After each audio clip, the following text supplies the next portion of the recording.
Di video kali ini, gue capek sama orang-orang yang suka komplain nih. Buat kalian para pecundang, di sini gue mau kasih tahu gimana caranya hidup lu tuh bisa jadi hoki. Kalau hidup lu seumur hidup cuma komplain doang, oh dia hoki, dia enak di sini ya, kok hidup gue nggak hoki? Gue ajarin ya, gimana caranya kita bisa jadi lebih hoki. Untuk jadi manusia yang hoki, kalian harus punya dua kualitas ya. Yang pertama, kita jadi manusia itu selalu harus hidup dengan optimis. Yang kedua, kalian harus tahu untuk dengerin suara hati. Nggak lah, gue bercanda. Itu yang bisa diomongin sama Maria Teguh.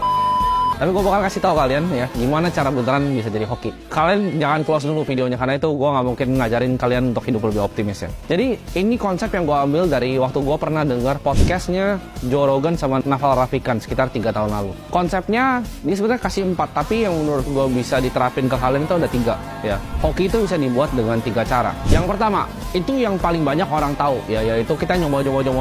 Kan katanya anak muda harus coba semuanya ya kan, jadi agen asuransi, agen properti, kalian jualan sikat gigi, terserah itu apapun itu, coba jadi barista dan lain-lain, akhirnya ntar bisa ketemu hokinya sendiri. Jadi kalian coba berbagai macam hal yang banyak, akhirnya ketemu satu hal dan hoki di situ ya. Jadi kalian mix and match ya, apapun yang ada di alam semesta ini kalian mix and match untuk dapetin faktor hoki tadi. Itu yang pertama.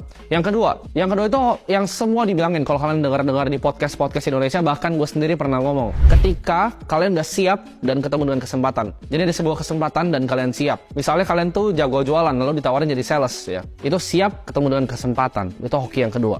Dan hoki yang ketiga, ini menurut gua yang bisa dibuat ya. Jadi 1 dan 2 itu masih banyak random chancesnya. Tapi yang ketiga ini menurut gua hoki yang bisa dibuat, yaitu lu bawa hoki orang lain ke diri lu sendiri. Jadi bukan kita yang bikin hoki. Kita yang bikin hoki itu cuma bisa 2 yang pertama ya. Antara lu ngacak terus jadi hoki, atau lu persiapin terus. Begitu kesempatan datang, lu akan jadi hoki. Nah, tapi pertanyaannya gimana caranya kita bisa bikin hoki yang ketiga? Jadi kalian harus accept ya, kalian harus terima semua yang ada di dunia ini. Kalian tahu kan, sistem dunia ini tuh nggak ada yang adil. Kenapa ada orang kaya, kenapa ada orang miskin, kenapa hidup kalian miskin, kenapa ada hidup orang yang kaya. Itu kalian nggak ada yang tahu, dan kalian nggak ada yang bisa ibaratnya prediksi lu di hidup ini mau jadi apa. Tapi hanya satu yang lu bisa kontrol, yaitu diri kita sendiri. Jadi nggak usah komplain. Lu anggap aja, misalnya kalau lu main catur nih, dunia ini catur ya, game-nya memang nggak adil, kuda lu udah diambil, tapi lu harus ngapain dari kuda yang udah diambil itu. Naval Ravikant pernah kasih contoh ya, hoki yang ketiga ini seperti apa. Ini mungkin analogi yang paling gampang.